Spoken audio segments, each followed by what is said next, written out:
Hello there, and welcome to the second episode of Video Games and Chill. I am certain that this one will probably make it onto the internet the same way the first one did. Welcome to Video Games and Chill. This is the only podcast that has 49 views on the first episode from one person, and for that we thank him. Thank you, I'm Reggie. Daniel. And thank you for creating 3 YouTube accounts to subscribe to us as well. You just buggered up my introduction, but okay, that's fine. Do you want to start again? No, it's fine. No. We're rolling now, as they say in the industry. We are professionals. We will take this in our stride and move onwards and upwards and all of that jazz. Well, I've forgot to change the title card, and so it now says, now discussing Animal Crossing again. Okay. So did you want to restart? No, it's okay. Okay. I've changed it. Hi, I'm Daniel. I'm the apparently more professional and more organized one. This is this here. This way. I don't know which way your camera's got me pointing. This one right here is Sam. He's currently wearing a vest because he's just been working out and he hasn't taken a shower, so he's stinky. I'm very sweaty. So yeah, welcome to episode 2. As you can tell from this introduction, it's probably going to be as chaotic and all over the place as the first one, but we're trying. We have loose time guidelines as to how long each section is going to be, so we're going to try and reduce it from 3 hours, and chances are we are going to reduce it from 3 hours to 4 hours, so we'll see. So we're going to start off like we always start off by discussing a little bit of what we've been playing this week, or the last couple of weeks, because I think by the time this goes out it'll be 2 weeks since the video actually went onto the YouTubes. We'll then move on to whatever news has been going on in the last couple of weeks. There's a couple of things that are very interesting that are on there. And then we'll move on to a discussion of, something that sort of is a consumer interest discussion. This week we're going to talk about remakes, remasters, and what it would take to make people repurchase a game they've already purchased.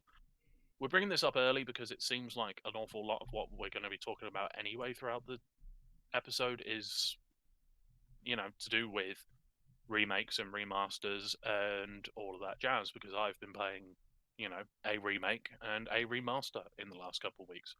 I've been playing one remake in the interest of this as well. I actually did a little bit of preparation. Holy crap. So you did actually do something when I messaged you last night and went, you mean you haven't played anything other than Animal Crossing? Maybe you should do that. Yeah, so that's essentially the structure of the show as we're going to be moving on. I am apparently the host this week because we're going to be alternating. And that seems either really, really good or really, really bad. But anyway, Sam, what have you been playing this week? This week, these past 2 weeks, so it'll probably surprise you to know, Dan. I have had 2 days where I haven't played Animal Crossing at all. You mean you dropped down and you didn't get your 300 bells from logging in? I didn't get my 300 Nook Mile whatevers for logging in. I didn't collect my fossils. I didn't talk to anyone. I just haven't had time to play. And I think that might be the longest break I've taken since it came out. I mean, I've occasionally missed going into the town hall and going, "Hey, give me 3 Nook Miles." But no, I've played pretty much every day since release. So what stopped you? Is it just a lack of time, or just is it not grabbing you as much as it used to, or what? Well, I think I've put around 200 hours into it, which for me is ridiculous. I never spend that long on a single game. I think the only thing that would come close was Pokemon, but when I was like a teenager. I'm not getting tired of it. I just think it's gotten to the point now where I've settled into a routine with it, like you inevitably do with Animal Crossing. And yeah, I'm not done with it. I can see myself logging in a few days a week.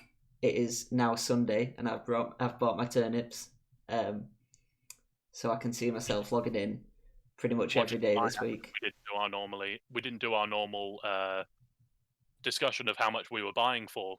How much did you buy at? How much should I buy at? Yeah, 94. 94. I bought at 100, so I should probably turn my phone on mute as well. potentially. I mean, I only heard a slight little, so. I'm a popular guy, though. We don't want it going off all the time, do we? Are you sure it's not Reggie already slamming that big red button because he's upset that you've not been playing 100% all the way through? You missed 2 days. Either that or he's pushing his big red button to finally hire me. Yeah, but would they call you on a Sunday? Probably not, no. Spoiler alert, we're recording this on a Sunday. Don't let them peek behind the curtain, Dan. I don't have curtains, they're blinds. Yeah, same. Shit. Yeah. Have you been playing anything else then other than Animal Crossing, or is it just Animal Crossing? No, I've been playing a lot of Fire Emblem Three Houses. Sorry, I'm trying to get used to updating this on the fly. Yep. I mean, you could have just changed it to now discussing what we've been playing. But, you know. No, I've started a precedent now. I'm going to carry on.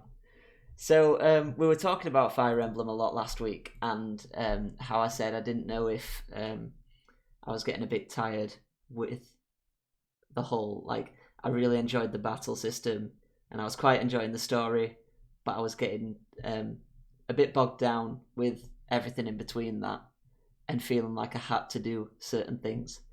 And now I've played a bit more, and I've got to the second part of the game. It's drastically different in tone from the first half.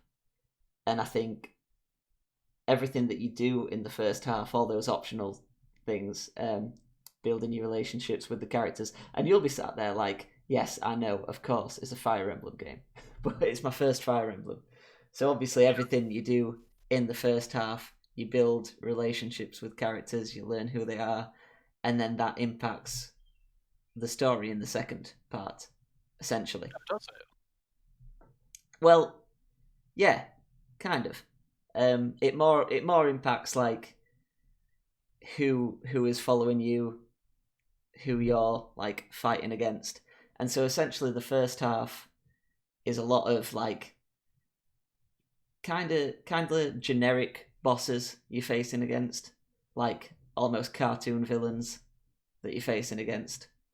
Whereas in the second part, you're against actual characters, and of course you still got like your fodder that you've still got to defeat. But the main enemies of each story mission are actual characters, and it's not a good thing when you defeat them. Almost, it's not like I remember I defeated one guy, and instead of us being like, hooray, we did a thing, their ally basically said, he died too young, and the music was all sad, and it's not a victorious thing anymore, and I really like that shift in tone. Yeah, I love when games do that, when you take out somebody who you assume is a bad guy, and then all of a sudden you find out about him and who he is and who they are and what he means to the community, and all of a sudden you're like, should I have actually killed him, or should I have just let him live? But this is like that one step further, because these are the people that you've built up relationships with already in the first part of the game. Yeah. So it was an interesting dynamic. Yeah, I'm really enjoying it again. I do think that first part of the game drags on a bit too long. I think the pacing is just a little bit off there, because I definitely was getting fatigued with it until that big change happened. Okay. But now it's picked up again and I'm enjoying it. So it's worth persevering with then. It's definitely worth persevering with. Yeah, it might not be. You might not need to persevere with it depending on who you are and depending on what you like. I just know that for me, I did feel like I was doing a lot of busy work. I got to a point where I could tell things were steadily ramping up and ramping up, but that could have just been a bit more concise for me. Yeah, understandable. Yeah. Do you want to say something you've been playing? Not really, no. No. No. The big thing that I've been playing, the one which I've been playing a lot of, is Link's Awakening on Switch. I bought it because it dropped in price slightly on Amazon, I think. And obviously, because it's a Zelda game, it's something that I was, looking to buy as soon as it was pretty much announced. All in all, it's a top-down Zelda game, pretty much. It plays like Zelda. It plays smoothly, relatively smoothly. You go around, you complete dungeons, you get items, you go back to the shop, you get fleeced by the shopkeeper. The standard Zelda formula. There's a couple of problems which I've got with it though, and every time I play it, it's the same problems, and it's a very pretty game. I love the art style and I love the lighting engine in it. But That's around pretty much the selling point, isn't it? The art yeah, style and the yeah, but around the edge of the screen is blurred, so they've obviously done that to save frames because they don't have to render it in crisp detail, which is fine. But then on every scene transition, you lose a few frames, and then all of a sudden you'll be doing something, and a cat will jump on your chair behind you. This is Gadget. Hey Gadget. She is a good girl. She's She probably can't going to hear jump me down. because you're wearing headphones. She's probably going to jump on my shoulder now. No. Um. Yeah, and it's quite jarring when it happens, and the blur around the edge of the screen is quite odd, and I'm not sure whether I appreciate it. But it's a good game. I'm enjoying it. It's definitely not the best Zelda game I've ever played, but it's definitely not the worst. Um, and like I say, it is very pretty, and the story itself is a little all over the place. There's quite a lot of times where I don't know where I'm supposed to be going next, and it doesn't do a great job of communicating that to you. And I recently stumbled across a dungeon that I'm not supposed to be at for another 3 dungeons, but I was able to go inside, and then they locked me in a room with a giant blue dude and killed me several times. But it does the great thing that I always enjoyed about the Game Boy Zeldas, which is it gives you a death counter of how many times you've died during the game. Does it? Oh, I love Yeah, that. yeah. Oh, I used to love that on Oracle of Ages and Oracle of Seasons, uh, because it was like, oh, okay, so in completing this game, I died 206 times, which is what it took me to complete Oracle of Seasons. Um, so far, I've died 16 times, which, yeah, I'm kind of okay with because I think about 10 of them were to this blue dude because I couldn't figure out how to kill him. And I think it's because I don't have an item that I'm supposed to yet. Fair play. Yeah, but Do you think it's do you think it's worth full price? it's not a full price game. It's a £50 game, isn't it? No, I'm fairly sure it's one of the reduced price ones like Captain Toad. No, I'm pretty sure. I could be completely mistaken. I know that I didn't pay £50 for it, so I'm happy with what I paid for it. Let me just check on the Nintendo store. Yep, with your clicky keyboard. With my clicky keyboard. But no, it's Oh. it's a good game. I can imagine it being a really good portable game where you can drop in, drop out really quite easily. if I was on, a bus every day going to work, which obviously I'm not because, there's alcohol in the air and everybody's forgetting that you put lime in Corona to stop it being as bitter. You I think certainly you've just do. muted yourself. Oh no, there we go. I've unmuted myself again now. Uh, It was so you couldn't hear the clicker keyboard too much. Yeah, no. oh, good. Digital download $49.99. Oh, really? I mean, I think I've I've got seen. no problem with them doing that because there's obviously been an awful lot of work gone into it. And it is a 25-year-old game from the Game Boy that's now, up to date. And, there is an awful lot in there that wasn't in the original. One of the weird things, there's a lot of Mario content in there. Yeah, I think Like, there was a lot in the original. I've never played the original, but possibly, I've never played the original, which is why I was more than happy to jump into this one. And yeah, it's quite odd, like because you'll go down a set of stairs and then all of a sudden you'll be 2D platforming it, but with a sword and the ability to pick up pots and throw them at people. yeah, how does the And it's 2D quite platforming cool. work?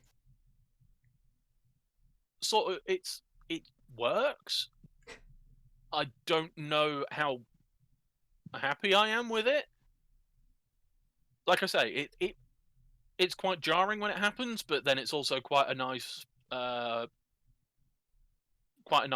aside to the main top-down look. What I will say is I need to find out who does the eyebrows for the Goombas because they are fabulous. So yeah, that's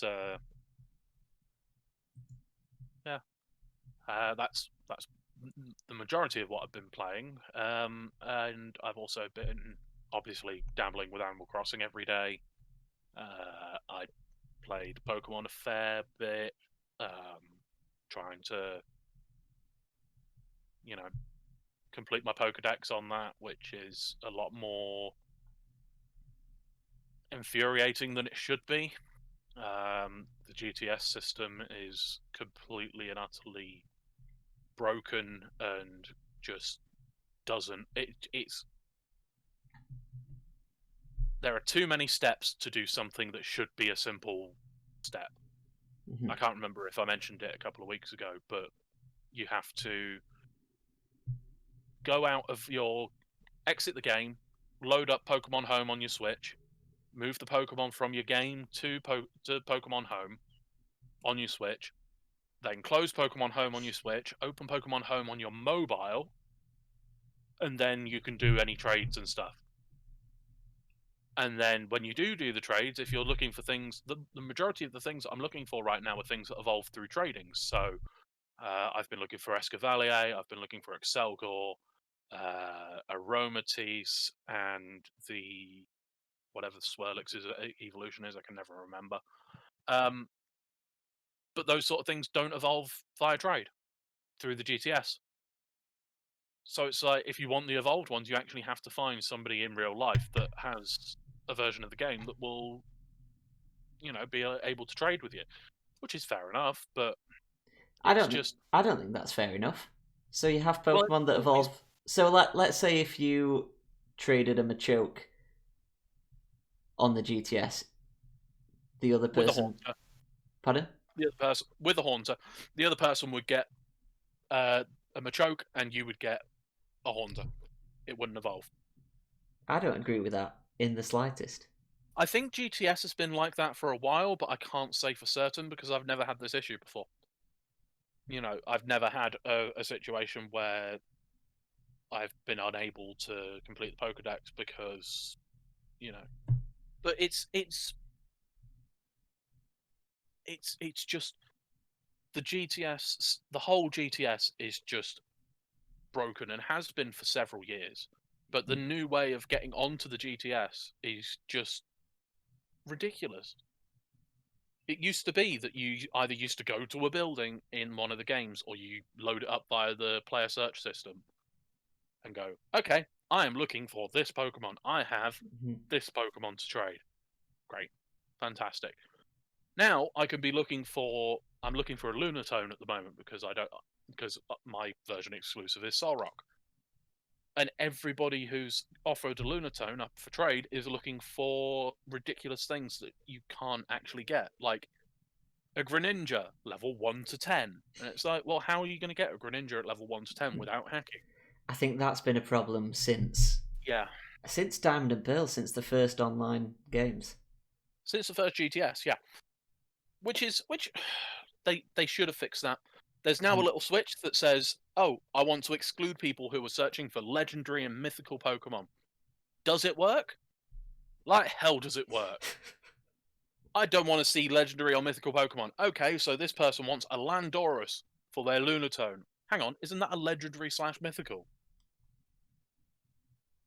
It's just, yeah.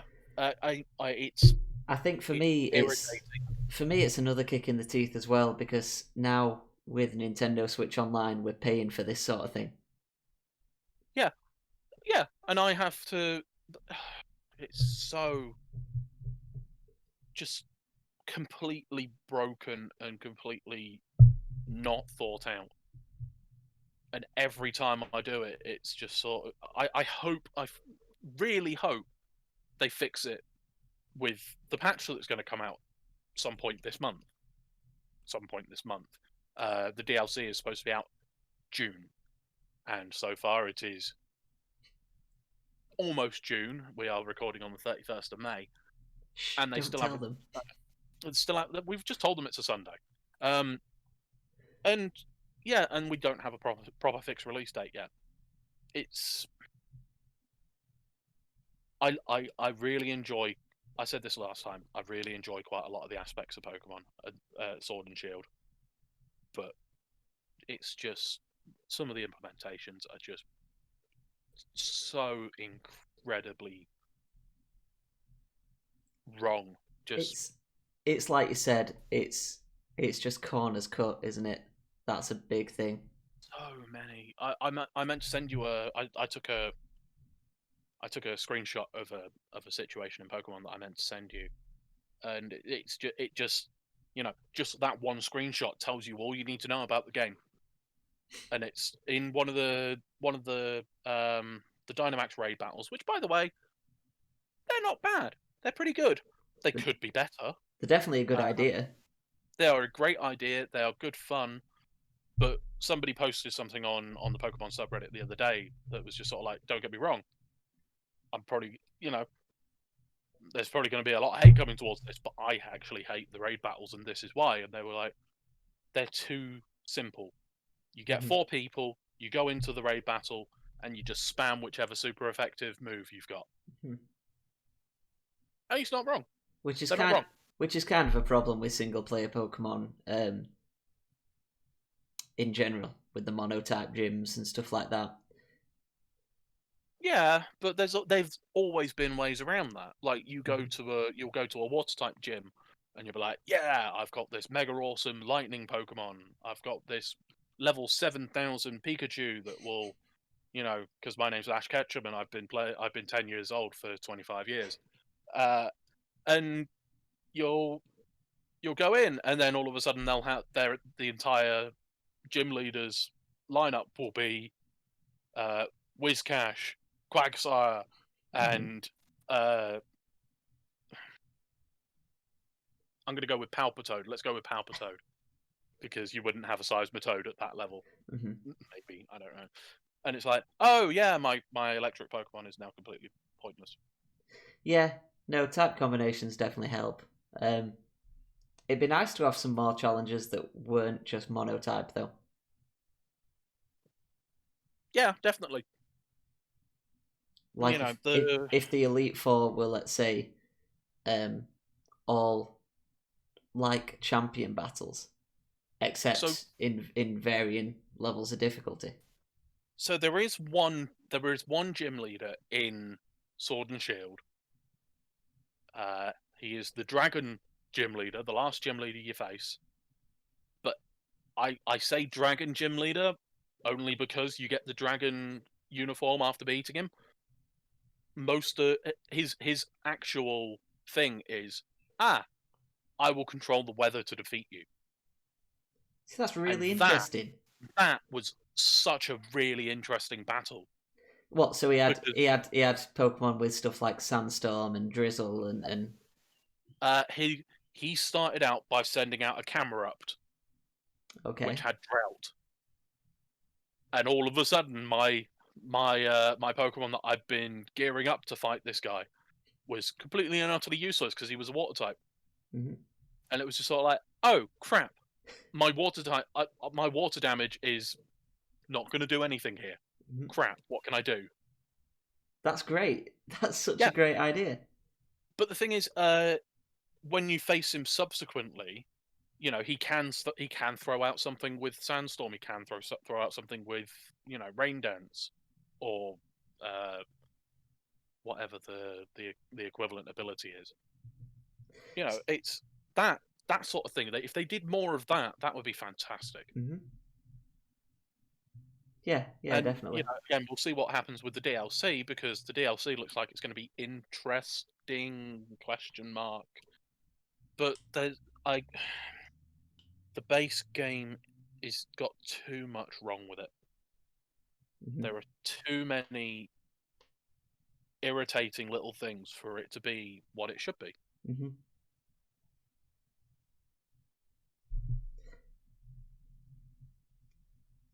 I've been on with last night because we were talking about remakes and remasters.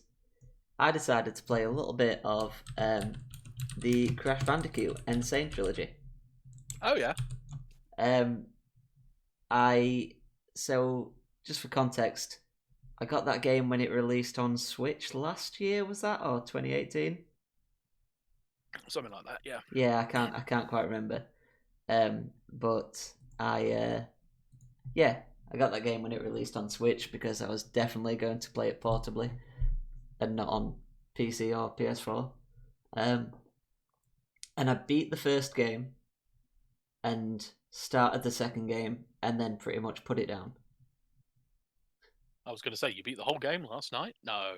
No, no, yeah, and the first Crash game definitely sort of shows its age a little bit. I think just because there were improvements made in the second and third, just an expanded move set with like the slide and the slide jump and stuff like that. But I have you played them at all?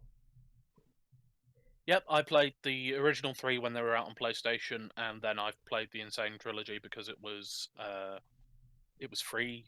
Oh, I say free. It was part of the Humble Bundle a few months ago. Oh, So okay. I got the Crash Insane trilogy and the Spyro trilogy all in one bundle, and it was like, wow, okay. Did you I think I do? got Sonic Mania that month as well. You got what? Sonic Mania. Yeah, That's a fantastic month. all in one bundle, and I That's was a just like, fantastic month. yeah. It was either that or Yakuza. There was definitely a third game where I was just sort of like, oh, okay. I guess they're going full on, you know, ape shit with this. Hmm. But But yeah, I it's I was gonna say so one of the things I loved about the first game in the remake collection, Crash One, was that they added, was it one or two of those super hard levels that they'd gotten from like old developer files or something like that, but they weren't in the original game, and I love stuff like that. I just love like platforming gauntlets, and yeah, that was one of my favorite things about it, about that game. Uh, Number two, what I was playing last night, it looks pretty, it looks fantastic, it looks great. I think you can tell it was a very early era 3D platformer. I think the controls are still a bit stiff, but the levels are designed around that, so you can sort of take that or leave that. But I think playing something like Mario Odyssey, even one of its more linear levels, and yeah, it came out over 20 years after the fact, but you can really, really tell how much those 20 years have added. You know? even compare it to something like Super Mario 64. The movement in Crash, as I say, it's almost deliberately a lot stiffer. Well, you've got to remember that when Crash came out, it was on the PlayStation 1, and the PlayStation 1 did not have analog controls. Well, it did eventually. It did when they eventually, released but the yeah. DualShock, but a majority of people, and definitely the first game came out when it was just the D-pad with the doobity what's it. It did, yeah. But as I say, they didn't fix any of that with the remake, and I put "fix" in quotation marks there because it Well, it's doesn't. not a remake, is it? It's a remaster, and that's the difference. Is it a remaster? Is it not a It is ground a up remake? remaster. No, it's not a ground up remake. That's why it's that's why it feels the same. It is Right. Okay. essentially the same game, just with a pretty skin on it. Right. Okay. Yeah, I still think they play well. I just think they do show their age, and I'm struggling to imagine someone who hadn't ever played those games before playing them now. You know, if the Yeah, I don't know how many of the sales were from people that had obviously had the game before, or from people that were buying them brand new. But it's that's what it, that's what remasters are for. It brought these classic games through to a more modern console. These are games that unless you own a PlayStation 1, you would never be able to play otherwise. Because both Spyro and Crash Bandicoot were exclusive to the PlayStation 1. and had they ever been re-released? No, never. No, I didn't think so. Give me 2 seconds. I think maybe Crash had been. I don't even think Crash was released on the PlayStation Network store with the PSP. No, I don't. I can't remember ever seeing them being I will find re-released. out in a couple of seconds. Oh, let's go for the original video game. The original Crash Bandicoot was released on.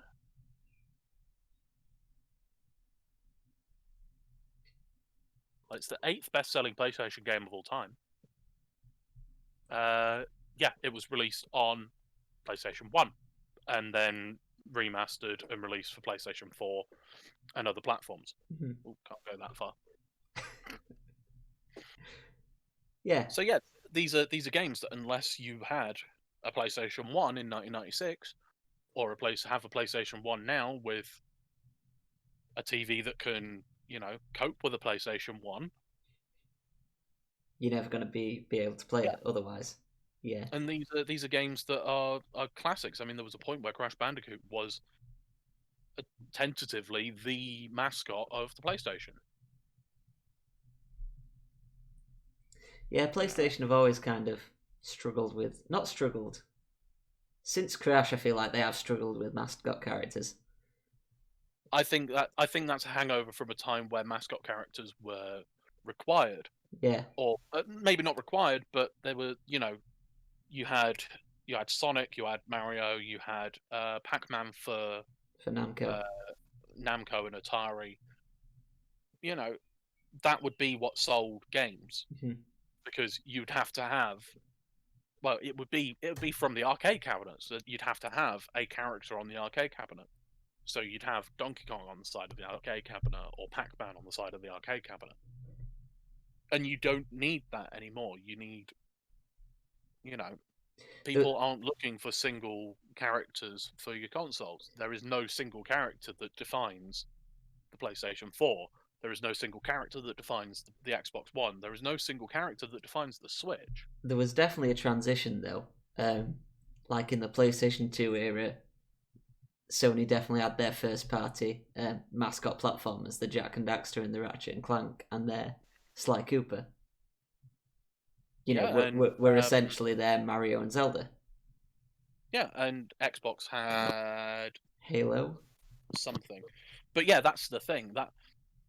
That then transitioned over to who has the best FPS. Essentially, it transitioned to can PlayStation bring out a Halo killer? Because that's why Killzone was built. And Killzone 1 was... I loved Killzone 1. But Is it was... that why Resistance was made as well? Possibly. Yeah, I think it was, yeah, loosely. And it's just... Yeah, it moved. There was a transition in the PlayStation 2, Xbox, GameCube era from character-based support characters to,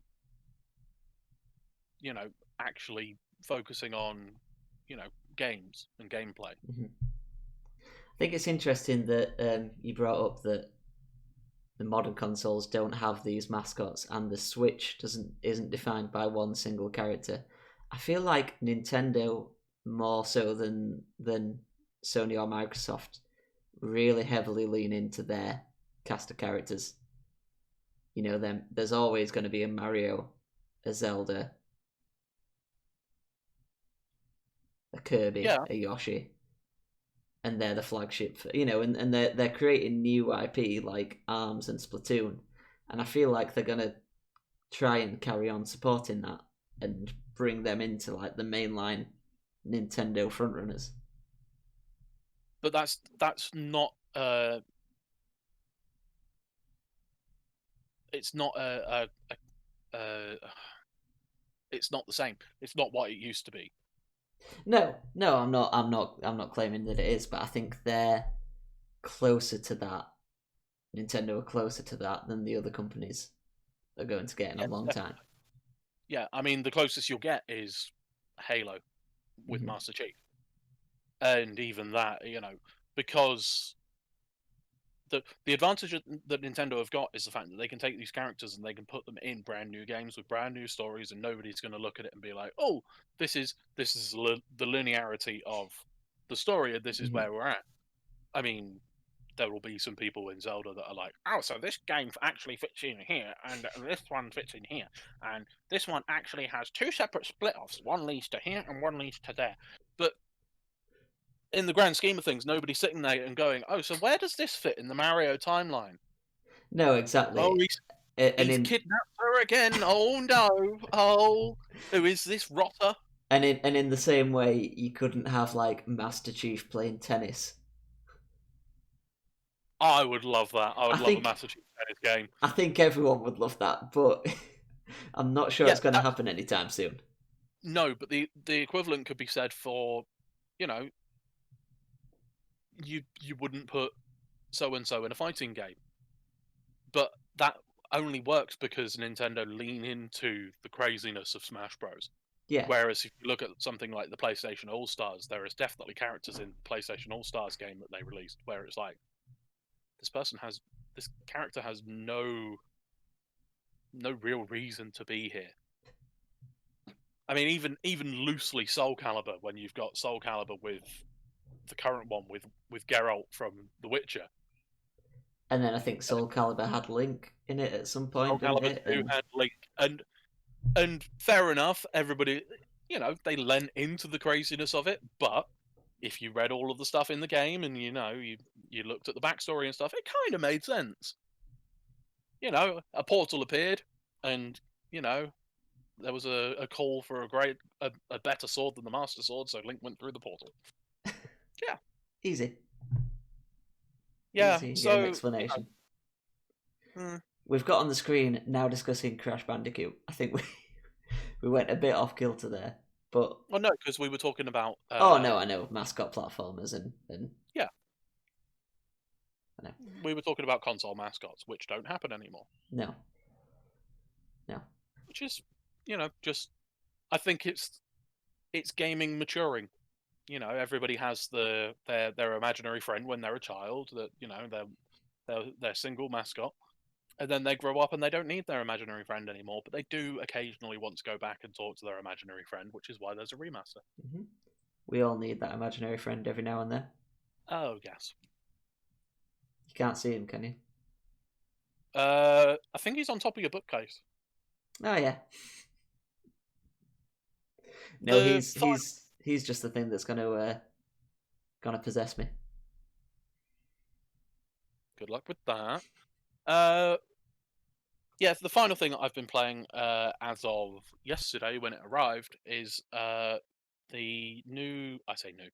The Xenoblade Chronicles Definitive Edition on Switch. I played the original for about 6 hours because it was lent to me by a friend, and I still own their copy. It is there. Um, you know. Whoever that friend is, Dan, they've been Oh, they wanting were an that. arsehole. That's why they've not got it back. So I'll be honest with you. I can't tell the difference between the original and the remaster, based purely on memory. It definitely looks like a pretty game. I'm enjoying it so far. I've put probably 4 or 5 hours into it since I got it late last night, and I was playing it before we started doing this, while I was waiting for you to do whatever it is we were waiting for. Yeah, it's a good game that was released late in the lifetime on one of the most successful consoles of all time, but that didn't mean that people bought it. And then when Xenoblade Chronicles 2 was released on Switch, everybody was like, yeah, the first one was supposed to be pretty good. Same, I well, can't play same, that right now. same with Xenoblade Chronicles X. It's been a bit of a weird series in that the first one was really well reviewed but didn't sell well.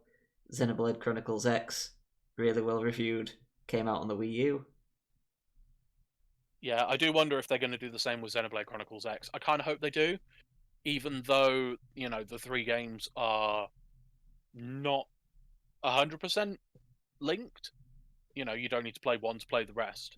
But that's not going to stop me completing Xenoblade Chronicles and then buying Xenoblade Chronicles 2 to play after I've played the first one. Mm-hmm. It's a continuation of the Xenogears franchise loosely. And yeah, I love the world.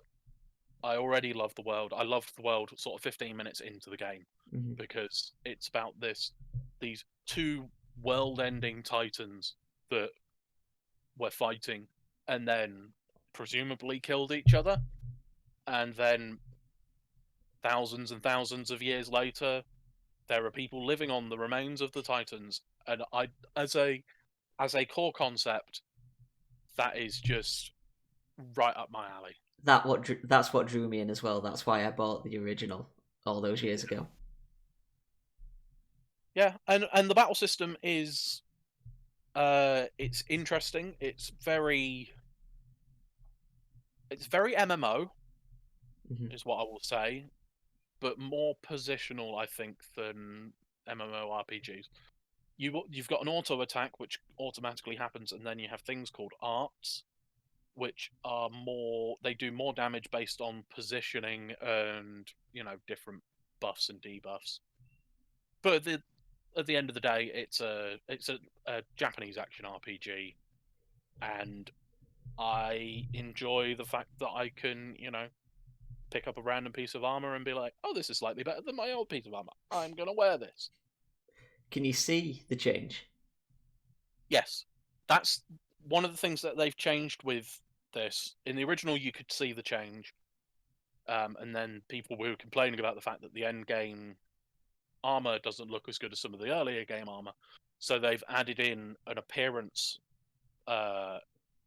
section where you can change your appearance regardless of what armor you're wearing. Oh, I don't that's think I'm good. going to do that because what's the point Mm-hmm. of doing that? Oh, look, I found something that looks nice. But I'm assuming this is for the 15-year-old boys that want to see the female character run around in just a bikini all day, who I'm convinced is going to die at some point because she doesn't have anywhere near as many clothing options as Shulk. But I don't know because I've not completed the game. I've not read any of the story stuff, so Is shirtless Shulk in there from Smash Bros? you can put Shulk in there without a top and running around in his underwear. Yes. But I don't know whether shirtless Shulk will show up. Well, Again, that's an instant purchase for me if we can have Shulk running around in his underwear. well, there you go. Yeah, and there's an additional story link on the end, which apparently links in quite well to Xenoblade 2. Mm-hmm. But again, haven't played that because I've played about 5 hours, and it's pointless jumping into the bonus story content when I haven't completed the main story. No, I never completed the main story back in the day. I remember one of the criticisms was that because essentially you played that game with a classic controller. It came with a classic controller for a reason. You wouldn't play it with the Wii Remote and Nunchuck. And I remember one of the criticisms being that it was a great game, and it would be a great looking game, but it released on the Wii. And it is a good looking game. I will give it that. It's a good looking game. There are parts in the opening section where that some of the lip syncing was out, and I was like, "Yep, you can tell this is a Japanese title, Mm. and B something that was released probably about 10 years ago." But it's past that, it's still a pretty good looking game. It is definitely a remaster and not a remake, despite the fact that there are additional little things in there. Mhm. So yeah, I'm glad that they've released it on the Switch, because hopefully that means it's going to reach a wider audience than the original did. And it's one of those games that deserves a wider audience. Yeah, can't argue with that. Shall we take a quick break and then get on to discussing some of the news? Indeed, yes. We will be right back. For you guys, it will seem like no time has passed at all, but for us, we're going to take a short break, and we will be right back with news. So hang on for that. Here's a quick message from our sponsors. Do-do-do-do. We are returning in 3, 2, 1. And we're back. Thank you very much for that sponsorship deal there. Enter company name here. We are we are delightful, but we are also delighted to represent your product. It is a good product. You should buy it. We are delighted to represent your product/service/free offering. Yes. And our viewer will partake in that. And he will partake hard. Thank you very much, Reggie, for that. Indeed. Thank you, Reggie.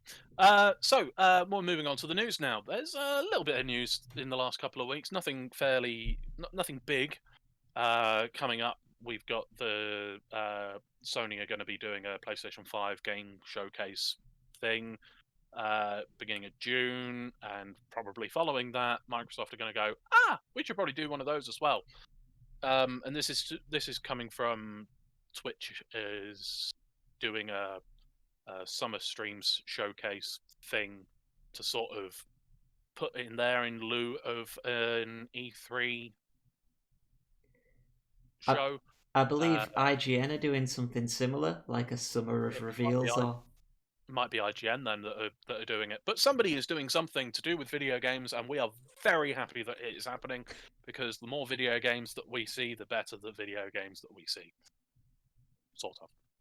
hopefully. But in the last couple of weeks, earlier this week, it was announced that the Power Rangers fighting game called Power Rangers something or other, I cannot remember the name of the game, and it's not written in our notes, is going to be the first fighting game to have full 5-platform cross-play online gaming-ness.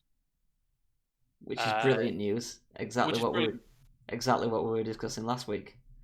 Yes, not only because it's full 5-platform. When we say 5-platform, we mean the main 4 platforms of PC, PlayStation, Xbox, Switch, and the awkward baby in the corner that's crying because it was supposed to save us from the dark side, not join it.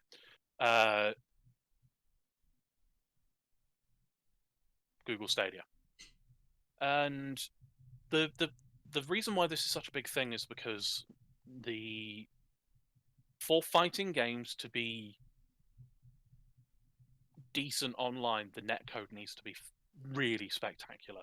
If you don't know what the netcode is, essentially it's the infrastructure behind the game that allows your inputs to be sent over the internet to the person you're fighting against. And if you've ever seen any competitive fighting or even non-competitive fighting games, if you've ever watched anything at Evo or anybody that's semi-good at fighting or even played a fighting game yourself, you'll know how important timing is. And some games come down to sort of half-frame timings on, blocking and, defending attacks and being really good. So to have a company that, is a relative unknown come out and say, hey, so we've got this fighting game, fair enough, it's based off Power Rangers, so take that as you will, but it's now fully compatible with 5 different platforms, cross-play, is a big step in the right direction. Mm-hmm. I personally, I'm very much in the, if we can get everything cross-play, do it. If it can be cross-platform, go for it. I really, really want the developers of this hardware, of all of the hardware, to realize that more people playing games is good for the industry as a whole. If they're playing it on your platform, great, fine, whatever. But I get the feeling that cross-platform play will see a rise in game sales across platforms rather than a decrease in sales across platforms, because there are a lot of people that want to play with their friends but don't have the correct platform. Even, let's say, kids, let's say they get a PlayStation 5 for Christmas and all their friends have Xbox Series X's. Yep. They won't buy the multiplayer games that they want to play against their friends with. No. And their parents won't buy them another console because that's ridiculous. Yeah, so they'll be sat there going, oh, all of their friends will be like, oh, did you see that kill I did the other day on Call of Duty, mate? And then he was... A 360 no-scope still a thing? I don't know. Apparently the new Call of Duty is a lot slower and it's more lenient towards campers, which is kind of irritating because I don't own it and I am like the ultimate camper. I am the guy that on Modern Warfare 2, you put me on Wasteland, I don't die and I kill. I run around the edges of the map with my camo on and I take people out and I cannot be stopped. Because I'm that guy. I'm the guy that sits there with a sniper rifle and, 4,000 years worth of time, sits there breathing and watching 2,000 miles away and will pull the trigger once. You see, I was the kind of guy on Modern Warfare 2 who ran around with akimbo SMGs on Rust, on free-for-all. For anyone who hasn't played the game, Rust was like the smallest map. And I'd have the... if anybody, just to interject, that scene in Captain America Winter Soldier where Cap is in the elevator, that's pretty much what Rust is. Oh yeah, that's it. It's just, oh, there's 7 people in this box. I hope somebody brought some underwear. But I used to run around and just... My KD was never the best, but I'd always win. See, my KD is about 0.31, which is terrible. Mm-hmm.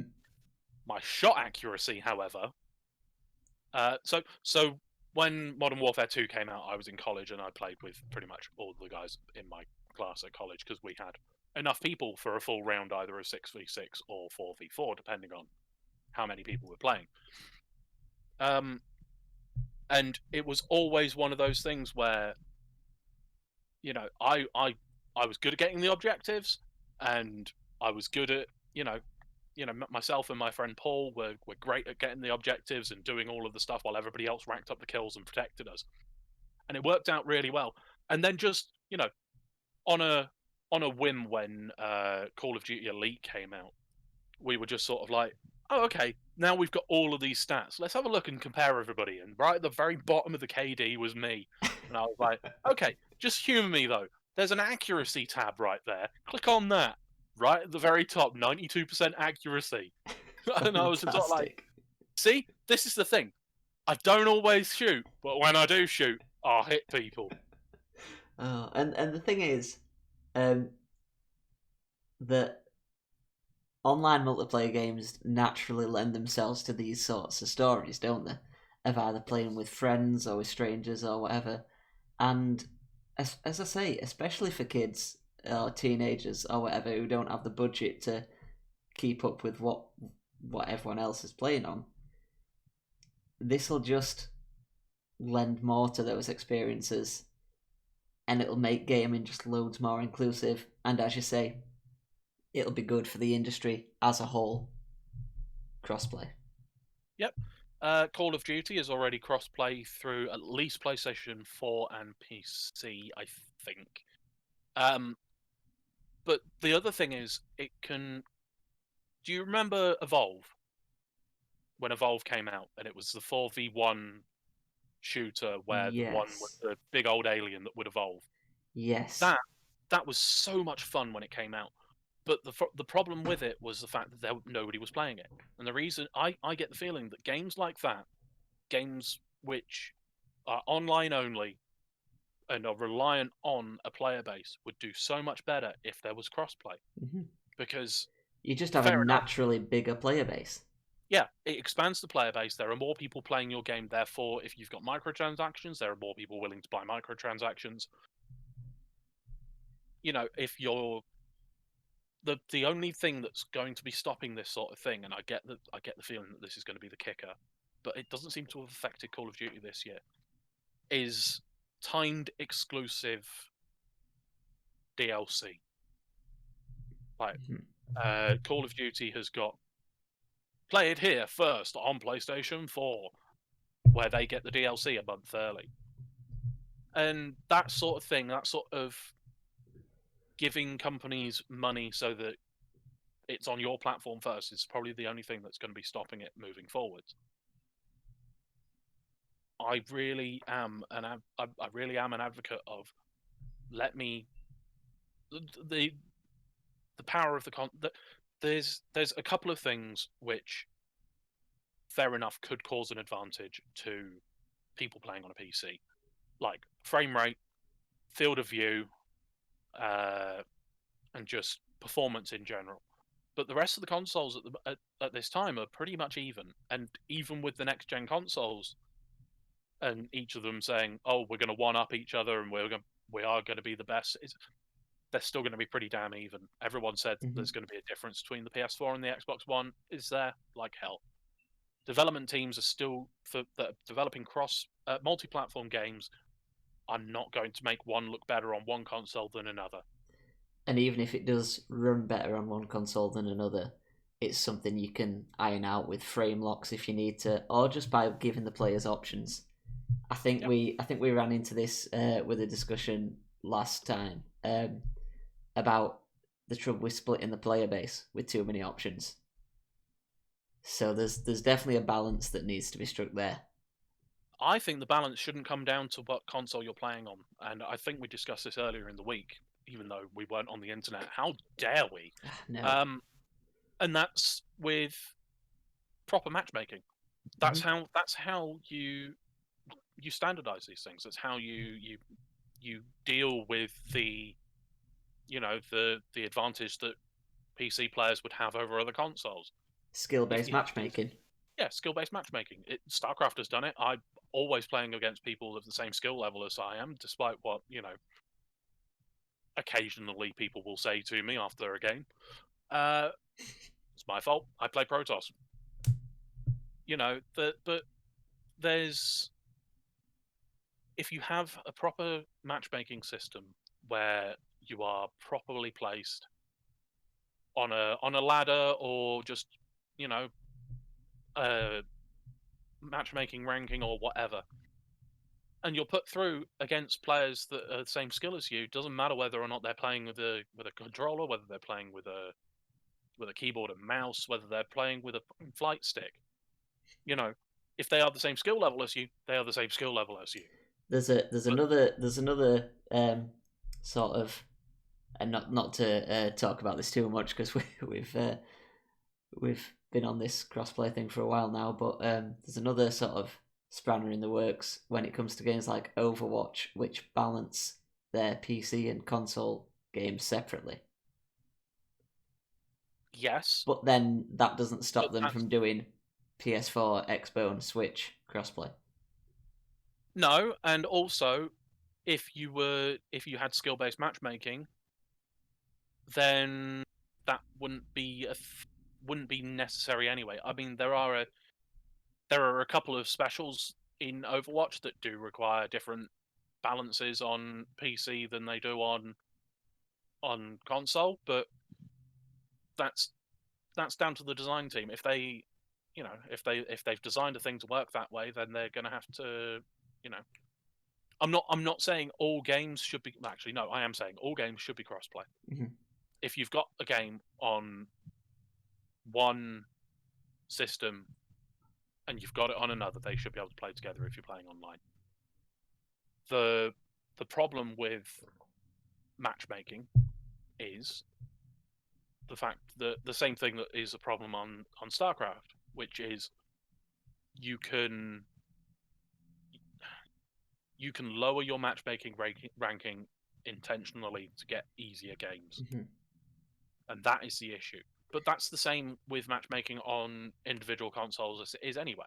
Yeah, you can do that on any platform. Yeah. You can start a new account, can't you, on certain games, and you can start a new account on any game, and start your matchmaking off from zero. The number of bronze to Grandmasters streams that have happened on Twitch for StarCraft is, and I couldn't count the number of them. And that's the same for any community. I remember a Yu-Gi-Oh YouTuber doing a stream like that a few times on a game called Duel Links, which is essentially mobile Yu-Gi-Oh. Oh, I know. Okay. Oh, I know you. I know, but you were explaining it for the audience. Reggie might not know what Duel Links is. Reggie definitely has a broad overview of the. Reggie is not a Yu-Gi-Oh player. Yeah, no. Duel Links is essentially just Yu-Gi-Oh with a smaller field and a smaller card pool, so it's balanced differently to the main trading card game. Yeah. Just to clarify, in the grand battle between Magic the Gathering and Yu-Gi-Oh, Reggie is solidly in the Pokemon trading card game field. As he would be, naturally. As you would be, yeah. Because why wouldn't you be? Because it's the best trading card game. Come at me, haters. That's me. I'm a hater. Indeed. So yeah, Power Rangers fighting game is 5-platform crossplay. Do more. Be good. It'll be good. You hear that, games industry? Be better. No, be best. Okay. You obviously don't get that reference, but Reggie will because he's in America. Moving on, I believe you have. I'll leave the next news story to you because I know nothing about it. Yeah, and I only heard a small little snippet about it, but apparently Sega and Sonic Team, I believe it was the head of their social media account, the Sonic the Hedgehog social media account. Somebody completely reliable, then. Somebody completely reliable. No, I think they are like heavily involved with it, with the franchise. This bloke on Twitter said. Yeah, just some random person. No, they announced that they're giving.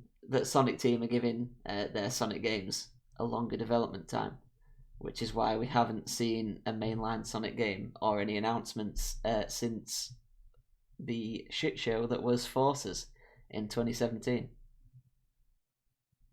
Which for me it's just always a good thing. More development time is always a good thing, whether that's because it needs it, or whether it's because they've stripped down the development team, we don't know. But the venerable Shigeru Miyamoto said that, and it's less true today with patches, but he once said a delayed game can be good, a rushed game is forever bad. Yeah. or something along those lines. Something like that. I can't remember the exact butchering quote. the quote there. But essentially, what he was saying I think is, it if you're was. I think it developing was a a game, bad game is always going to be bad, but if you take, I don't know, something like that. but yeah, if you delaying games is not a bad thing. Spending more time developing a game is never a bad thing, as long as you're doing it right. Mm-hmm. But rushing a game out to hit a deadline because some member of management has decided that no, we need to cut all these corners, ignore what QA said. I don't care that we've only got 400 Pokemon in the game. Get the game out. Spend 6 months longer on it, you get a better game out of it. And I really hope that Sonic Mania came out in 2017, so did Sonic Forces. Sonic Mania wasn't developed by Sonic Team, and it was fantastic, and it was received well, and it sold well. And I think that's what kicked Sonic Team.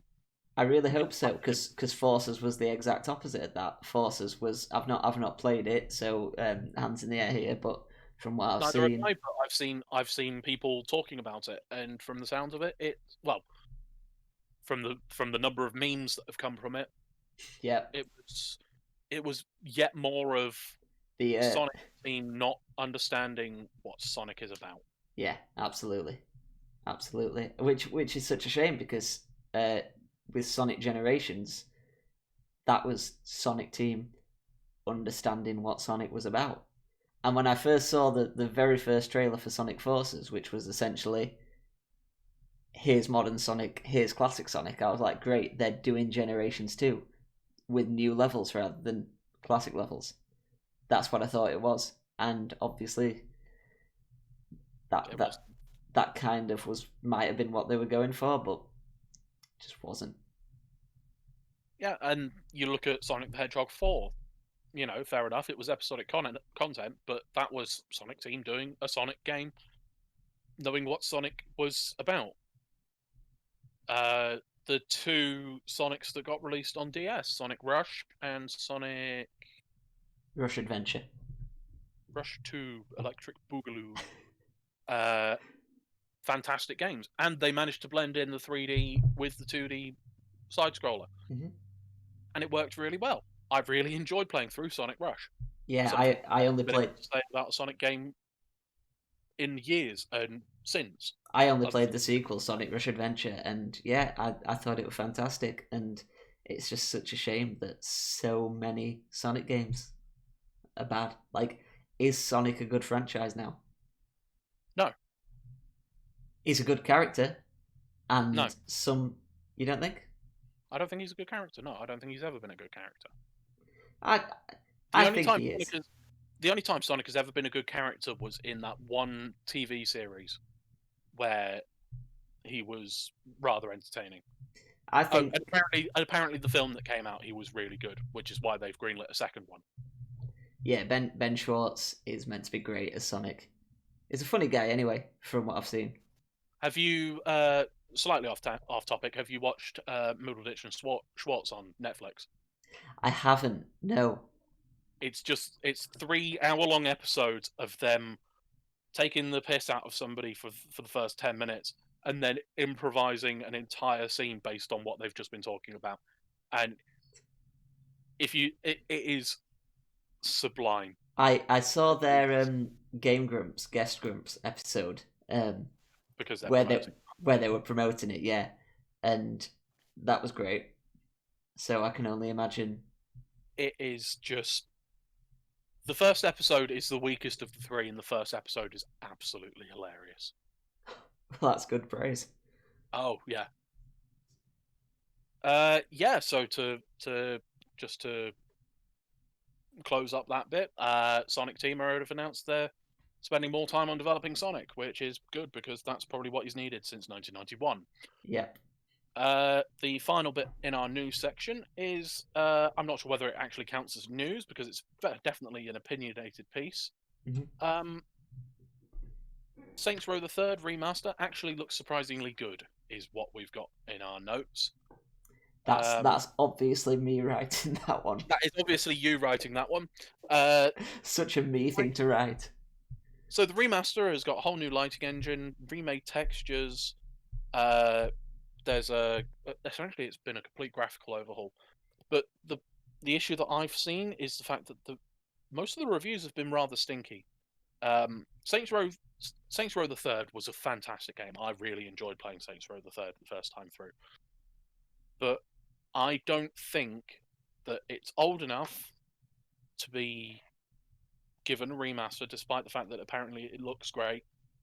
And there's still a few issues in there regarding the gameplay, because the original game had a few issues with the gameplay. Don't get me wrong, loved it. It was absolutely fantastic. It was a really weird and wacky concept, and I spent a lot of time playing it. But the reviews have been like, yeah, but it's just Saints Row the Third. Yeah, that's what I was gonna say. So I had a quick scan of the review thread when I saw that you'd added that in about the reviews being poor, and there were some really good reviews praising it, and there were other. Essentially, the good reviews were like, "This is Saints Row 3, and it looks great. It runs great. It looks fantastic. It's a complete overhaul graphically." The bad reviews were basically saying, "It's Saints Row 3. They've not fixed any of the problems." And it's a $60 game Yeah. And for a game that was released in, what, 2015? I think it was 2009. I think it's over a decade old. Is it? Let me Google it. Yeah, that's what I'm doing now. 2011. So it's not 10 years old yet. No, Uh, it's nearly 10 years old though, which, to your point of it's too soon. Is it?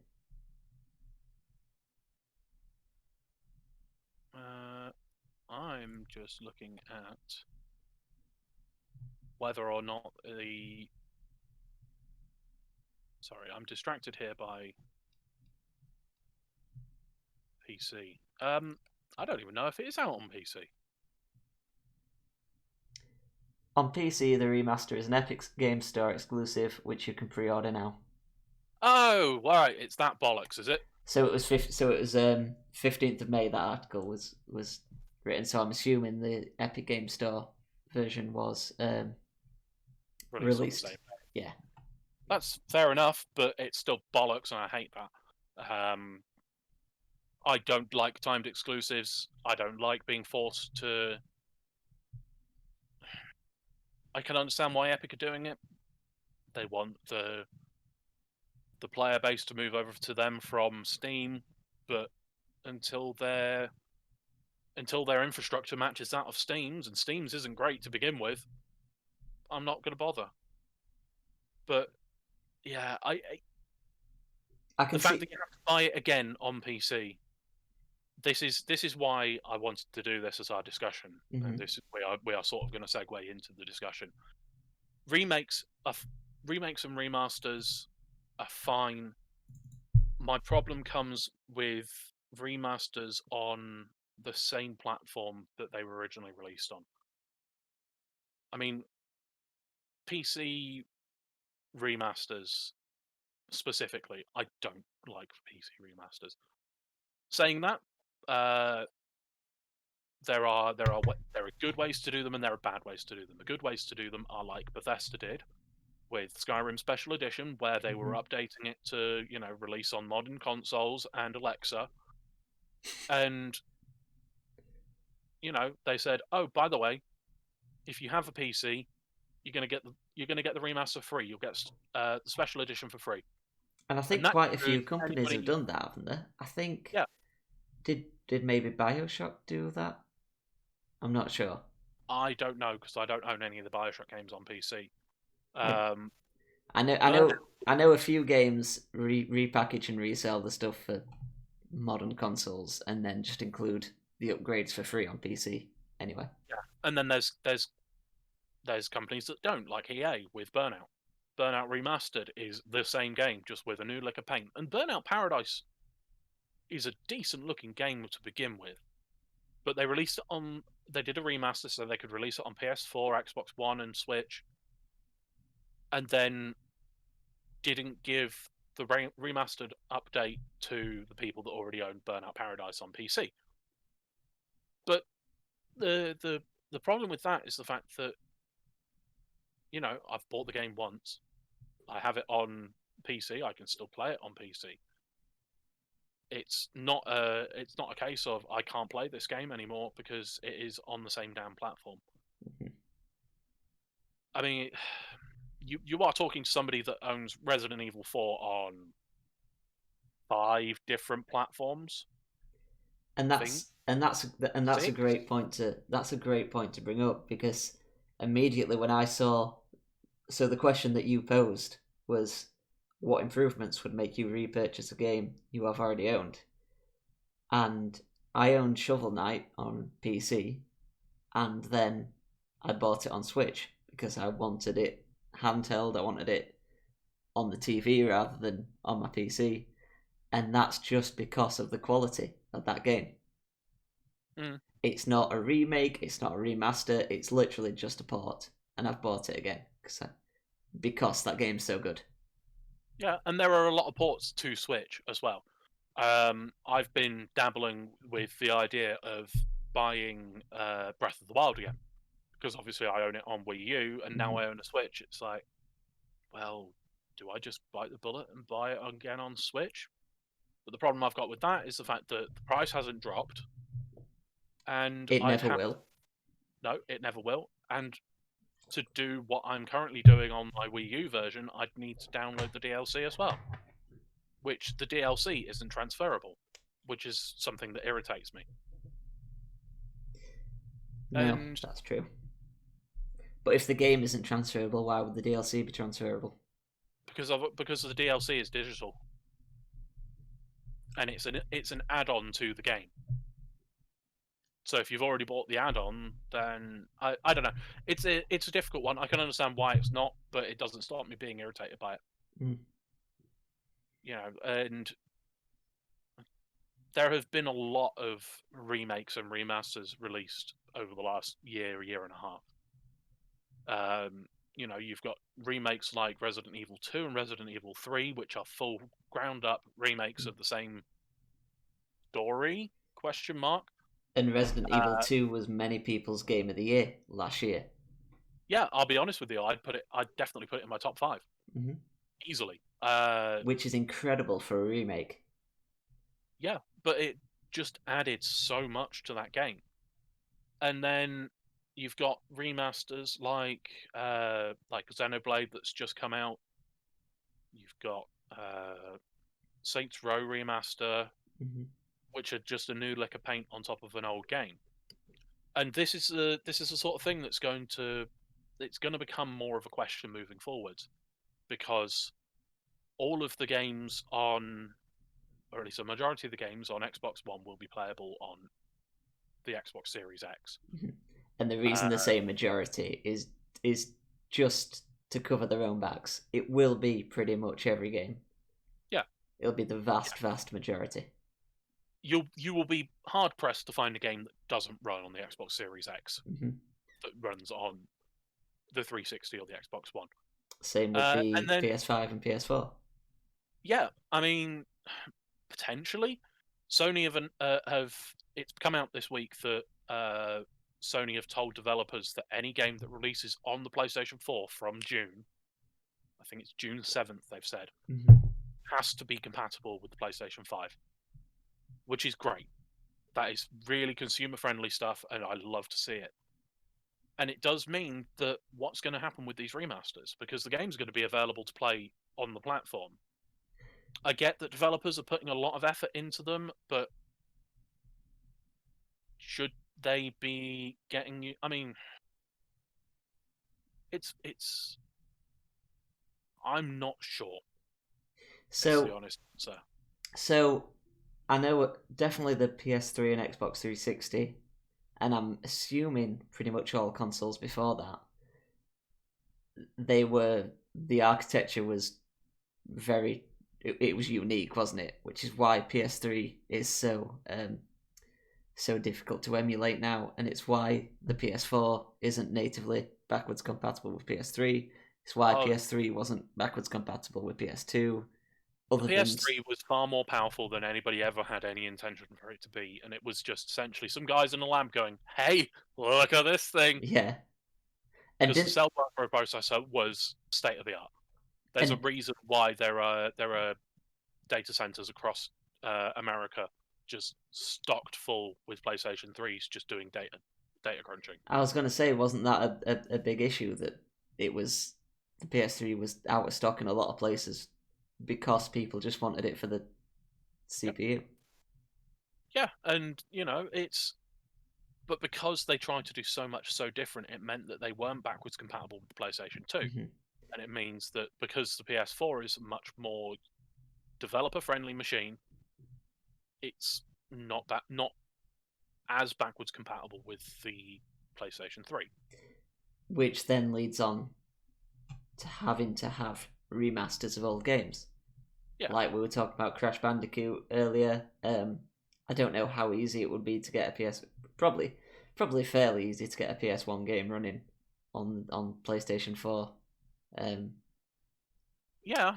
mean, PlayStation 4 has got they've got PlayStation 2 and PlayStation 1 emulation tools anyway, because you can download stuff off the PlayStation Network. But I think those are almost necessary remasters. You wouldn't see something like the Insane trilogy, the Spyro Reignited trilogy, and say this didn't need to happen. I wouldn't anyway. I'd say these look great. If they run great and play great, just as they did back then it was a good thing to do, in my eyes. Yeah, but would you look at the Saints Row the Third and say the same thing? See, that's where the lines are blurred, but it only came out on PS3 and Xbox 360, which again aren't backwards compatible, are they? Or things won't be backwards compatible to them, should I say. So now that it's out on PlayStation 4, then people will be able to play it on PS5 and onwards, hopefully. True. And then you've got things like Grand Theft Auto, which was released at the end of the life cycle of the PlayStation 3 and the Xbox 360, and was then released on PS4 and Xbox One a year later. Same with the massive graphical update. Same with The Last of Us. Yeah. I think that goes again to the quality of the base game. Possibly. But what would make you repurchase a game that you have already bought? That is specifically the question which we're asking here. It's like, fair enough, I own Skyrim on 3 different devices. I own Resident Evil 4 on too many devices. I own Resident Evil 5 on at least 2. There are a couple of games which I've bought on PC because I enjoyed them on the original console, and now I have a decent gaming PC. That's where I want to play them. And with the prevalence of remakes and remasters, what do you do with yearly releases like FIFA, which, for all intents and purposes, okay, fair enough, they changed the gameplay, they changed an awful lot. They pretend they changed an awful lot. Yeah. Essentially, it's a roster update and a reason. It's a way to reset Ultimate Team. But that's a price $60 game that gets released every year, that has the same player base buying the same game every year. This will never ever happen because of how popular FIFA is. But I've said for years that FIFA you should have to buy a base game, which, let's say it's a full $60, £50, £40 release. And then, if you want the roster update, you shouldn't have to buy the game again. It should be even if it's, let's say, £20 a year expansion. So I'm less critical of FIFA than I should be right now, purely because I have access to a gaming PC and because I take advantage of EA access, Origin access, Mhm. which I pay £90 for a year worth of Origin access, and I get essentially every EA game that's released. So in the last year, since the 31st of May last year, I have played through the new Need for Speed, which would be a $60 game, uh, Star Wars Jedi Fallen Order, which would be a $60 game. I've put 200 on hours into the new FIFA, which is a $60 game. I've dropped into Madden 2020, which is a $60 game. You know, for £90 a year, I have played through more games than I should have got for that £90, which is a fantastic deal, and I hope they keep on doing it because it keeps me coming back. And I do wonder if maybe that's where things are going. Maybe it is going to be, developers doing subscription services. Yeah, I Because mean, obviously Uplay have got their subscription service. Xbox Then Game Pass. Xbox have got Xbox Game Pass. And then PlayStation definitely had one. PlayStation's PlayStation got Now. PlayStation Now, which Nowhere is near as comprehensive as like Xbox Game Pass or Origin no, Access. if you want, but that's how you get to play PlayStation 3 games on PlayStation 4 Yes. and certain PlayStation 4 games on PC. Yeah. But it's not as in depth as it should be. In fact, I haven't actually booted up PlayStation Now in a while. I wonder whether there's any new additions. Excuse me whilst I ignore the internet. Um, yeah, so do subscription services mean that remasters will be more prevalent? I'll be honest with you. Yeah, I'm not sure. I I don't like the fact that remasters are coming out as often as they are. I would much rather developers put their time and effort into new stuff, to developing either new franchises or new games and existing franchises. But then you look at things like the Resident Evil 2 remake and Final Fantasy 7 remake, which I have no idea where they're going with the Final Fantasy 7 remake. But it looks to be the same story, but it's also not the same story, but it's also meta as fuck. Is it? And I'm still not at the end of it. But yeah, it's weird. And those give those are technically new games because they've been built from the ground up. Yeah. They've used a foundation and they've essentially built on it with modern hardware, modern game design. Because game design's changed a lot, even in the past, like, Oh yeah, 5 or 10 years. game design has changed in the last year and a half, let alone for the last 5 years. Yeah, yeah. Obviously, it's just an evolving process. It's like you said earlier about in hardware-wise, Microsoft and Sony trying to one-up each other. That's good. That's good for the competition because I think developers are doing that as well. Yeah, I mean, I'm still on the. I really. There was an article on IGN, and I think it's actually currently at the top of IGN about which TVs will be best for Xbox Series X and PlayStation 5, and it's like, well, I don't want to buy a new TV just for a games console. Mm-hmm. Fair enough, a 4K TV is actually probably going to set me back less than the console's going to set me back. But it's the fact that they are pushing and pushing and pushing 4K and 8K. And I would much rather they were pushing and pushing and pushing 1080p 60 FPS. Yeah. The Unreal Engine demo that we were talking about a couple of weeks ago, I had a discussion with somebody at work, or that he had a discussion with himself at work, and I chimed in with, yeah, that's all well and good, everything looking pretty, but when it runs at 3 frames a second, It's pointless. He was like, oh, well, no, it was definitely at a high frame rate. It was definitely really smooth. And I checked, 30 frames a second. Mm-hmm. And yeah, okay. So this is where it comes. This is where I'm going to chime in on this. This is where I'm going to end this. Remasters. If you could get your remaster working at 60 frames a second, 1080p, great. Brilliant. That is what will get me to repurchase a game on a console.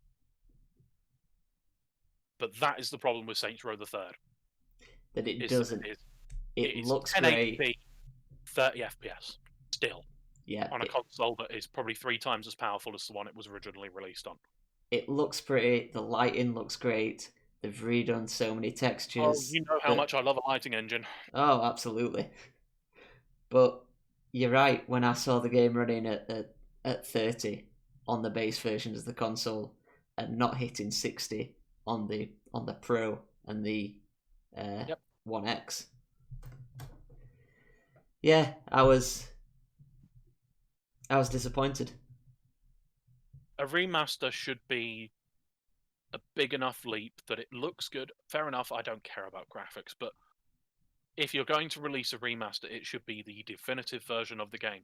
And Saints Row the Third, the remaster, is not the definitive version of the game because it is not running 60 frames a second on console.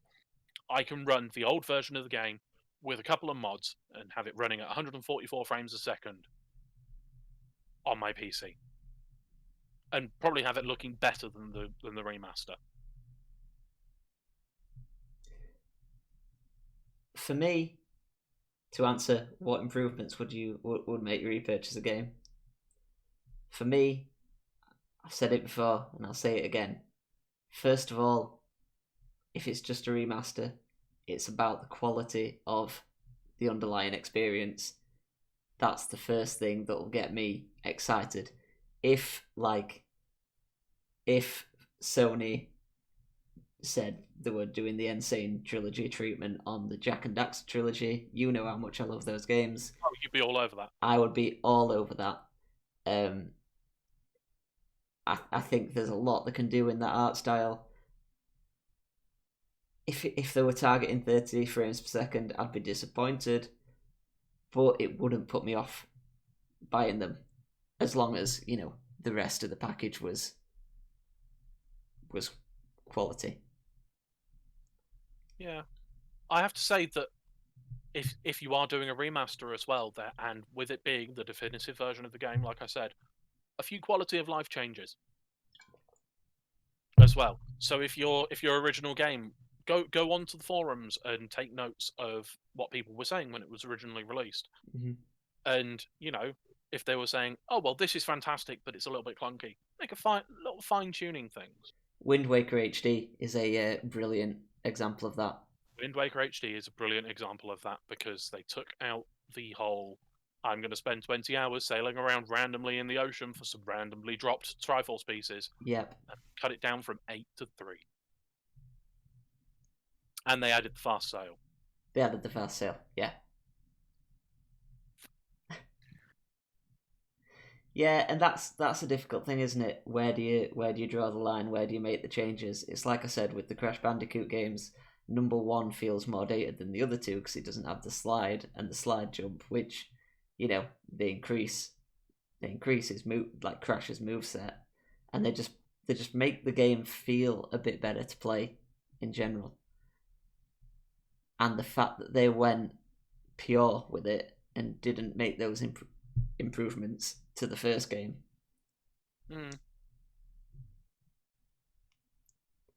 Yeah, but that's the difference between gameplay and quality of life improvements. I'm not saying redo the gameplay because that then becomes a remake. What I'm saying is, you know, streamline some systems, allow people to skip through cutscenes, allow people to, you know, just there's always minor irritations that can be streamlined or ironed out when you're able to go back and take a fresh look at it. Yeah, Breath of the Wild, 10 out of 10 game, but there are things there that could probably be streamlined and changed. And yeah, definitely. You know, I mean, I would quite like to not have to go to the forest every time I wanted to upgrade my items. Yeah. You know, just minor little things, but I don't mind doing it because it's such a great game. Hmm. But if they ever released a remastered version of Breath of the Wild, that is one of the things I would like them to, you know. But then again, a load of the quality of life stuff they introduced with the patch and the DLC. Like they added the map history, Oh so you yeah, could see that where was the last. great. And the fact that they already had all that information stored anyway, so you Hmm. loaded it up, and all of a sudden you've got squiggles all over the map, and it's like, Yeah. hang on, there's a big old corner here that I haven't ever been to. What the hell? that's just that's just a great thing, and I think I don't know. I think Breath of the Wild it sets a high standard for open. Well, it already has set a high standard for open world games going forward.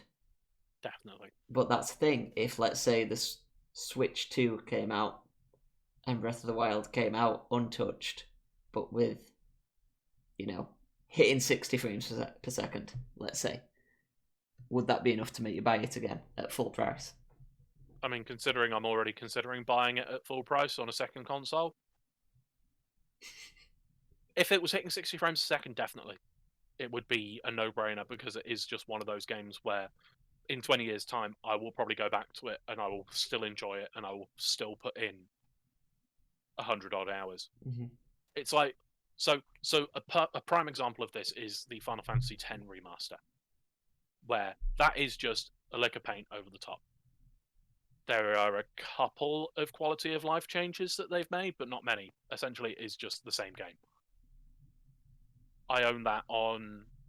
I bought it twice on my PlayStation 2 because one of the first disc got destroyed. Um, it's a long story. And then I bought it on PlayStation 3 when the remaster came out. I bought it on PlayStation Vita when I got my Vita when that came out, and I'm tempted to get it either on my PC or on my Switch because it is just one of those games where I will just. I love the story, I love the game, I love the gameplay. It's one of those games where nostalgia just hits and I can sink so many hundreds of hours into it. So that's one of those where again the quality of the underlying experience, the base game, the foundation is what keeps you coming back. Yes. There's there's another thing I wanted to bring up when it comes to remakes is that is a remake or a remaster, and you've said it before, it should be the definitive way to enjoy a game. Right. A remaster should be the definitive version of the game. A remake, there's a little bit of leeway there because you look at the Final Fantasy VII remake. It's a completely different game It's a to that. completely different game, and so It's so different. I mean, I've been watching Jesse Cox play through it, and he's on episode 32, and they're each like an hour long, and this time in game is about 50 odd hours, and he's still on the first disc of the first game yeah, of the original game. I think it's about a third of the way through that Yeah, Final and Fantasy it's VII like, remake ends. and that's, but what they've done there is they've invested in the world and invested in the lore and invested in, you know, this universe where there wasn't, you had the base game, you've had Dirge of Cerberus, the Crisis Core film. There's been probably 4 or 5 titles in that universe, and that's the lore that you've got. Mm-hmm. And then you've got all of a sudden the remake come out, and you're spending 40 or 50 hours under the plate, where before you'd spend 2 hours. Mm-hmm. And you've got these characters that are just throwaway characters that have all of a sudden, got personalities and backstories and emotional investment in them. So a remake doesn't have to be the definitive version of the game. A remake can Can change the reimagine. yeah, because the if you play through Resident Evil 2, that is a completely different game to the original Resident Evil 2 because it's not got tank controls. It's an over-the-shoulder third-person shooter survival horror game, and that's where the split comes. A remaster should be, if you are releasing a remaster, it should be the definitive version of the game. It should be the version of the game where, if you come back to the game in 10 years' time, that is the version you play. Yep. Yeah, no, I agree 100% with that. Another one for the remakes is, for me, Ratchet and Clank. So I've never played the remake. I've played the originals. A guy on YouTube called That Game in Brit Show has done, I think it's about an hour-long teardown of the remake, and basically saying the writing is just a lot blander to fit in with the movie release. The way the cutscenes are shot are a lot less. The movie, wasn't there? There was the movie. But he says the way the cutscenes are shot are a lot blander, and like the characters used to bounce off each other and argue and stuff like that. And now in every single cutscene, Clank goes, "I am Clank, and this is Ratchet." I think some levels were cut from the original. The weapon lineup is completely different almost. And it looks great. It apparently plays great, as I can imagine, because those games just improved and improved with each iteration on just on the mechanical side. But I think that's when a remake doesn't outshine the original. Would you consider that a remake, though? Given the differences you've just said, is that not then different enough to be called not a remake but a reimagining or something? Well, that's the question. Same with Final Fantasy VII. It's got remake. It's got remake in the title. And Final Fantasy VII is a remake from what I can tell so far. If you look at films, a remake of a film isn't shot for shot. No. So a remake of a game shouldn't necessarily be shot for shot. And I think you're muddying the waters if you. So we've already got remake and we've got remaster. If you add a third one in. True, because then you do muddy the water. You're right.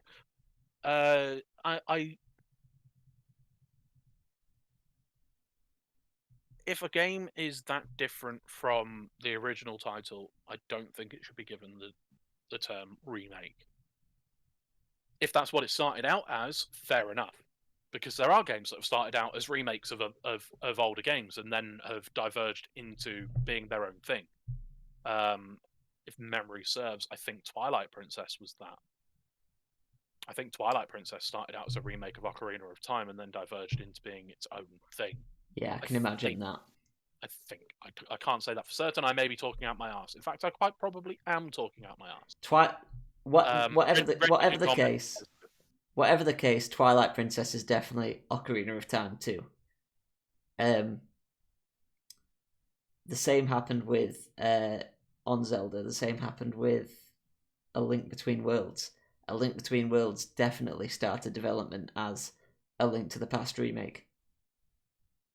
Yep, and then turned into its own thing, and look how well that did. But it's almost, it's somewhere in between a remake and a sequel. It's not, because it's got a completely different story. It's got a completely different story.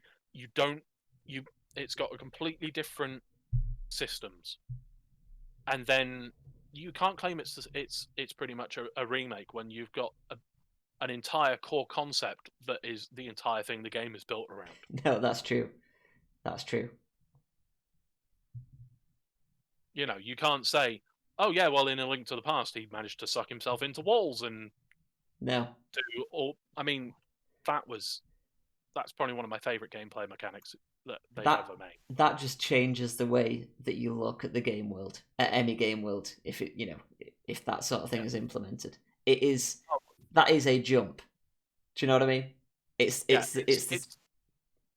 the same way that in a platform, how you look at the world is sort of how you look at the world is sort of how you can get around the world, and that is the jump, the movement. That's what A Link Between Worlds, that's what the wall shifting mechanic added. It made you look at the world in a completely different way.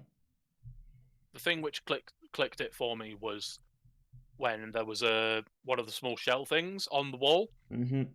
and it's like, how the hell do I get this off? And then it's like, I wonder if I can go behind it on the wall. And you do. And you slide behind it and And you pop out of pop the wall, out. and it pops off the wall. And And that was just wow. And there's so many moments like that. How the way you get the Pegasus boots that let you run fast. Is you walk up to a guy and he just legs it away from you. What you have to do is slide into the wall and pop out and scare him from behind him. Just little things like that. It's just so good, such a good mechanic. But even then, not even like almost scripted stuff like that. Let's say you see a ledge and you think, how can I get up there? Oh well, I can shift over here, which lets me bypass this and get there. Just the whole world opens up in a completely different way. Yeah. Yeah, I mean, and that comes from, something that should have perhaps been a remake. Yeah, something that was that did start its life as a remake. Yep. So yeah, it's I do think we're going to see less and less remasters as time goes on. But again, if we see more, then as long as they are the best version that game could be, great. Like, And have you played the Dark Souls remaster? no, I haven't. Okay. I don't know whether it's available on PC, because obviously I own Dark Souls on PC, so I don't know whether the remaster is included in that. But it's one of those. I love Dark Souls. Dark Souls is one of my favourite games of all time, although I've only beaten it once. And I feel like maybe it's because not enough time had passed for me from when I first played Dark Souls and when the remaster came out. Maybe that was it, but I've just not been interested in picking it up. no, me neither. I mean, I really enjoy playing Dark Souls, but I've probably put 10 hours into each of them because they are. I mean, you hold your breath here. I mean, you're going to be surprised by this, but they're really hard games. Who knew? But I remember seeing a video really saying something like, the games aren't difficult, they're challenging. And I was like, come on, that's just semantics. You can't make a whole video out of this. Oh, people can make a whole video out of anything. We've just spent 2 hours doing. Well, yeah. Yeah. So, speaking of which, given that we're just about cresting over the 2 hour mark, I would think, I don't have a timer in front of me. Yeah, we're 1 hour 49 at the minute. 1 hour 49. Well, do you want to blather on for another 10 minutes, or do you think that's a good place to end it? I think that's a good place to end it. As I say, that just wrapping up this this remake versus this whole discussion about remakes and remasters. A remaster, I completely agree with you, should 100% be the definitive way to enjoy a game. And as a further aside, if there's any DLC that's been released for the damn game, include that in your damn remaster. Don't charge for it afterwards. Absolutely, too right. A remake, I think, shouldn't supersede the original. I think lines are blurred with something like the Insane trilogy, where the art direction is its own thing, and even though it does use the same mechanics and is technically a remaster, I don't think it should supersede the originals, because the originals are their own style and are their own thing. So that's where I'm at with both of those. If it is just upscaling to HD and including all the content, make sure it's the definitive way to play. If it's a remake, it doesn't need to supersede the original. Make the originals widely available. Yeah, that too. Like what Square are doing with the Mana trilogy, Mm-hmm. where the originals are available on Switch, but also the remasters or remakes or whatever they are. They are remakes because they're not Remakes, yeah. sprites. Are also available.